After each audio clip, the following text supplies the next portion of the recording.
Oh my goodness. Oh my damn. Oh my goodness. I'm back at it again. What's up, y'all? It has been quite a while since I've attempted to even act like I know how to do this podcast thing. I've literally been doing 1,001 things and 2,001 setups and trying to get things back in order. And I'm not even going to sit here and lie and give y'all any excuses or any BS or any fluff. All I can say is that I was gone, I've had life, and I'm back. I hope y'all ain't missed me too long while I was gone. But all I can tell you is I've got a lot of stories to talk about. It's been quite a while since I last went on here and really legit gave any input or feedback on any situations or stories that's going on around the sports community. So I'm not gonna waste y'all time and give y'all a bunch of BS. I'm just gonna go right into it. First things first, I would have did this yesterday, but the way my sleep pattern is set up, I literally flatlined, so I had no chance of getting anything shared, exploited, presented, nothing. And then it didn't help because it also worked out for me to kind of either watch the game or get the highlights of the story of game 2. So I ended up getting the story of game 2, and basically it was a wash. Golden State pretty much did what they did. They fulfilled their routine of losing one and winning one because they have yet to lose any back-to-back home games this season, as far as like playing at home and then playing at home again. So, or just back-to-back games in general for that matter. So that's something we want to keep an eye on as well, because if they do lose any games at Oklahoma City, it could mean a unique situation, meaning that if Oklahoma City, if possible, wins one in OKC, if Golden State pulls off a win in Oklahoma, it could mean a very pivotal situation for the other boys in blue known as Oklahoma City. I will admit, Russell Westbrook, from what I could tell in game 1, looked like he was pretty poised and pretty focused, but he kind of slacked a little bit in game 2. You didn't really hear much noise about or from him in game 2, so just had to kind of keep an eye on how that goes and how that all pans out. Man, I ain't gonna lie, I really miss doing this because I have not sat here and really broke down any stories in quite some time, and there's a lot of stuff that's happened, so I ain't gonna bore y'all have to death with a bunch of irrelevant and bland and random details. I'll jump into the blind stories as they hit. First story that's big is Steph Curry has won the MVP again. It was a unanimous vote. A few athletes were a little salty about it, obviously. LeBron James being one of them, and T-Mac being a close second. It's kind of amazing because LeBron is still trying to get that earn on his own, as they call it, but it's not really going to be on his own because this year he has his backup crew at full force as far as Kyrie Irving and Kevin Love goes, so that helps him out a lot, and we'll just kind of be keeping our eyes on how that all pans out as far as it comes down to getting to the promised land and getting that first ring for Cleveland, since it was unique that a lot of people didn't know this. But all the teams have the jerseys and they have the gold tag on the back if they won a championship. And coincidentally, they made the Cleveland jerseys gold with no tag on the back. Pay attention to what you see, because you'd be surprised what you learn. So I'm just going to leave that there. But back to Steph Curry. This is the first time an MVP has won the voting unanimously. There wasn't really anybody else in the race. Westbrook was a lot of fans' personal choice because they thought he was more deserving of it. But in the same token, I mean, come on, they had the best record in the league, number 1, and number 2, most importantly, he pretty much kept consistent numbers, and he averaged over 30 a game. And I'm kind of playing the music up a little bit. Don't forget, got my boy DJ Grimecraft playing in the mix in the background, been getting some plug on him, and I've been kind of slipping because I haven't really been jamming myself. I've been wanting to check out the stream, so it's kind of a matter of that occurring. Yeah, the horn's blaring. Don't even know who that is. Hopefully they come out and get to the door. So that story occurred. Another big story. Jose Reyes was suspended.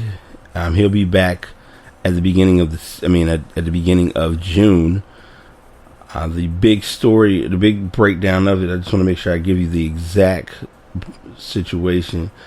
He was arrested back in November due to domestic violence charges. So they were kind of in limbo as to how to handle the situation, what the story was going to be, what the outcome would be. So they ended up suspending him for 51 games over 59 days of the regular season, cost him about $7 million. He should be coming back soon. A lot of people felt like he got a slap on the wrist for the situation. I don't know. I personally experienced what I've experienced with that. Everybody's always going to say there's a term or definition of slap on the wrist, but the thing is, if it affects you in not doing something that you love or doing something that you enjoy, you're going to feel it. And I think for him, he's going to feel it when he comes back. The thing that's going to be interesting is if he goes to certain towns and certain cities, he will get booed. So he better be prepared for that. And that's the part of the game that a lot of people don't take into account or value or acknowledge or whatever the case may be. So I skipped this story because I had it. I was going to put a tab for it, but there was no point. The Heat and Raptors had went Game 7. It was up in the air as to how that series would go, but Game 7, Toronto went ahead and pulled it off. It was in Toronto. It would have looked very bad if Toronto didn't finish out that series because Toronto is very known for not finishing, and it was already tough because I think they went 7 games with Indiana. So to go 7 in one series, 7 in another series, and then turn around and you got the Cleveland Cavaliers waiting for you, and they're playing Game 2 tonight. Game 1 was just, I don't even know how to describe that. Anytime they show, like, this is how bad it is. And ESPN, love y'all to death, y'all fanboys. I'm just going to tell it like it is.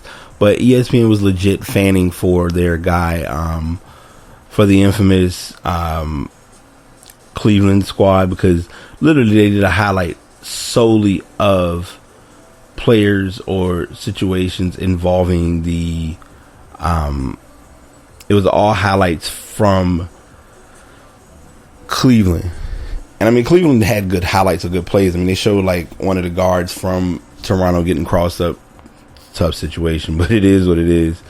So yeah, I mean, that series, I will give it 5 games. I'm not gonna say 4. If they sweep, in all honesty, if Cleveland sweeps Toronto, it would be good for them. And the only reason I say it would be good for them is because Cleveland wants to go into the finals with as much rest as possible.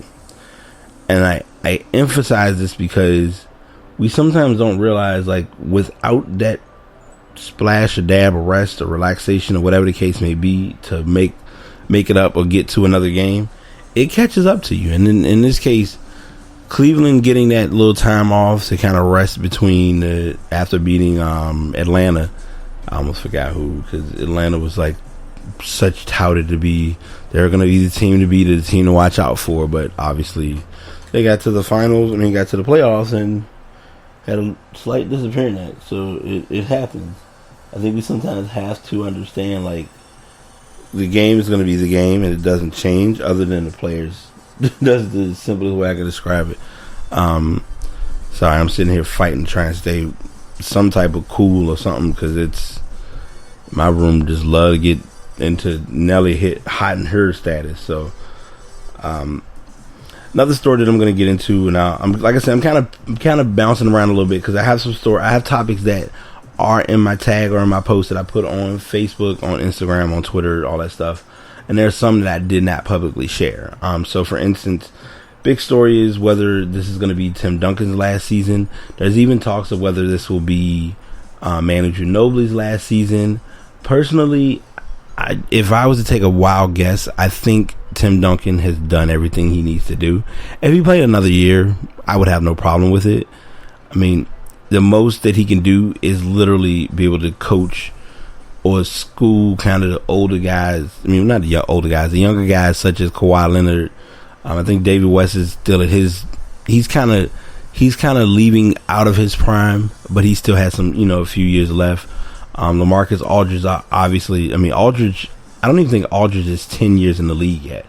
So I mean, that's something you got to really think about. Like LaMarcus Aldridge, I want to say either he's 10 years in or he's close to 10 years, because he has truly, as far as his game goes, he's just literally evolved as a player. I love how my browser has just frozen on me, and it picked like this point to freeze, and it's like, why? Like, why for you do this? I didn't do anything. I've been nice to you all day, computer. So, anyway, I don't know. I just think, and this is where technology can be the killer, tell all be all. But I'm kind of delaying this a little bit because I'm trying to get it to my sports group, because usually I get them to kind of chime in if they have a chance to listen. But I know everybody got lives and got routines, so I at least put it out there. So hey, once it's done, y'all can listen and criticize, because that's what I'm all about, is the criticism and the helps and the tips and all that jazz. But nonetheless, Tim Duncan has done nothing but been a all-around dominant player in basketball. He's just a quiet dominant player, and a lot of people don't like that about him. Draymond Green got a good experience of that, as far as when he played against him coming into the league. Tim Duncan wasn't fazed by him. Tim Duncan really doesn't look at anybody as a threat or a phase. He kind of just says, all right, I got to play against you. Okay, cool. We're going to score. You gonna play. I'm going to play. All right, we're going to see who wins. And that's the end of it. It's not a whole lot of back and forth with him, because truthfully, and I kind of co-sign with him, I honestly don't have time for all that. Like, it's like, look, we out here to play a game. We out here to get a win and keep it moving. Like, I don't need to sit here and act like you're on my best friends list, like I'm inviting you to a party tomorrow or something. And I think sometimes players don't understand that. And I mean, as an added bonus, I mean, legitimately speaking, he's a veteran. Like, he has that credibility to his name where he can go out and truly make a mark with any team. Like, he just happened to really fall into a great team at a great time. So in his case, it's like David Robinson was finishing up his career. Avery Johnson was nearing the end of his career. You had Bruce Bowen there, Sean Elliott, all of those guys were there. Tim Duncan came in and kind of was like that added piece to get them to that level of let's win and let's play. So that going the way it did actually worked out in their favor. So just all I can say, and it's kind of like the redundant and obvious thing, just keep an eye on that, on his move. If he does go, I would not be upset at all, because I mean, there's nothing else for him to prove. Not to be funny, this is really like, dude, if you come back now, it's just you coming back just to be coming back. So I truly believe he will, make his decision according to, what's beneficial for him. And that's what anyone should be doing. So I think with him, it's going to be no exception to that. So, yeah, that's honestly how I look at it with him. Sorry, like, I'm literally, my whole multitasking mode just kicks in when least expected. But I truly and honestly, I'm looking for good things for him in the future. We already know about Kobe return. I'll go ahead and add this story, because I didn't write the story in and I didn't have it. If you go back to one of my previous posts, it may not be on I think it was the 24, but they actually sold a piece of the floor that Kobe Bryant played on. I think it was the number 8, and I think that sold for over $100,000. So that was a big story to me to share, and that's solely because it was something that I would have never expected, but it is what it is. So as far as that goes, I mean, that's history. What more can you say? Like, it's Kobe Bryant. I mean, you think for a fact that was gonna be groundbreaking or major shaking information. That was better than the idiot a few weeks ago who at the last game was selling the air from the basketball game. Like, I still have my puzzlements and confusions about that one. Like, you went to a game, you went to see Kobe play, you brought a bag to the game, and you put air in the bag from the game, claiming it to be air from, or the environment. It was supposed to make you feel the environment of the game. And when and And I'm saying this because I can't. You can't make some of the stuff up that people do or say, and that's truly what it was supposed to be for. And it just, to me, to this day, still makes no sense. But the sad part is, and I'm not even like mad about it, but there's gonna be some idiot who's actually gonna buy it, and I just don't. Or there was an idiot who probably tried to buy it, and if he did, that's on him. But still, like, why? Truly all I can say.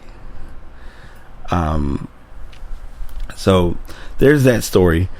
Like I mentioned, I did mention earlier the Golden State and OKC series is starting off pretty good. They're both tied 1 apiece. OKC did the unthinkable. They actually got a game in Golden State. There was a controversial call at the end, missed. Of course, referees never get it right. They missed the travel, and the whole world was ready to go ballistic. So it is what it is. Had that happen. Let's see. Final thing that I'm going to get into, since I do have this topic up, and I'll kind of talk about it because it's important, but it's irrelevant. And I'm almost wanting to see if I can think of doing a separate podcast on the draft combine, but it's tough because I really didn't watch all of it. But there was a discussion of the infamous NBA draft combine, and all I can say is wow. Like, wow. This is not going to be a good draft that we have coming up. And the reason I say that is because there's really and honestly nothing to look forward to. Kind of give you a background or an overview. Tuesday was the infamous day of who is going to be selecting who and what position, and where will players possibly be landing. And it turns out that the Philadelphia 76ers, talk about fate, or talk about just how odd life is. It's Kobe's last year. And I'm just putting this out there as hypothetical, but it's just coincidence. Kobe's last year. Kobe decides he's going to retire. He was talking about this early on in the season. He retires. Philadelphia has a piss poor season. Where is he from? Philadelphia. What team did he go to? I mean, what team did he get drafted by? LA. Who has the second pick in the draft? LA. Where does Ben Simmons want to go? LA. Who's likely going to end up drafting him? Philly. I think they're going to end up doing a draft and trade if that's possible, because Ben Simmons wants to go to LA. So I have my thoughts about this, and this is probably going to like chip into my closing a little bit because I got plenty of time, but I'm just going to kind of roll with this one because it's strong in my brain. Ben Simmons is touted to be the top draft pick out of this class, and I want to say this before I go any further. Brandon Wright has not been getting any respect at all in this draft. In the draft as far as the draft, mock drafts, the prospect drafts, the expected draft lotteries, everything, they won't give him his just due.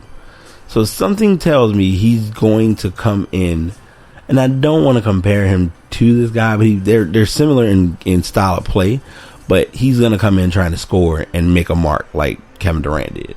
Now, will he be able to pull it off? I don't know. That's the tough part. I will say this though. I'm also add this other coincidental hypothetical theory or whatever you want to call it. It was interesting that Dikembe Mutombo happened to post something on Twitter saying that it's a good chance that Philly will get the first pick in the draft, and they ended up getting the first pick in the draft. So you wonder about things like that. Now, he could have been just doing it being funny, and that's fine, but it's just coincidental. And the crazy part was, if we really look at Mutombo, you played in Philly. Yes, you got elbows to the face and to the throat by Shaq. But majority of your career, we're going to know you for being with Atlanta. Sorry. Not going to give you benefit of the doubt anywhere else. And the reason why was because Vince Carter slammed in your throat with no care in the world and gave you the finger wag. And I think he even got the finger wag from Jordan while he was in Atlanta. So educate yourselves, educate your fans, educate your friends. Make it be known how you feel and what you know, because it's just something that we don't think about. So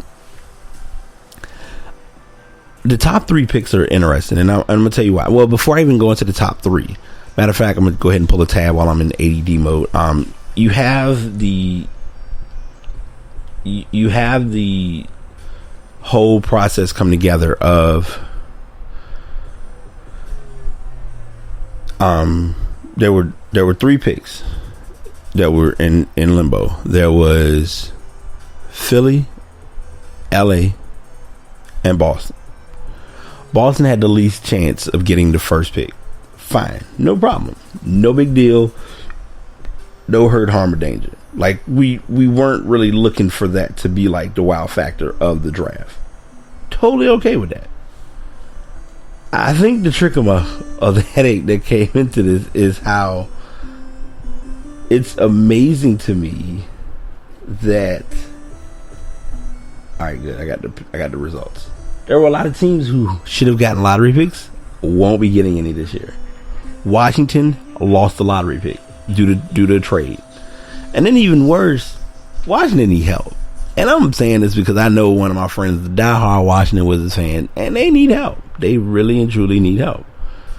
The New Orleans has a 6th pick.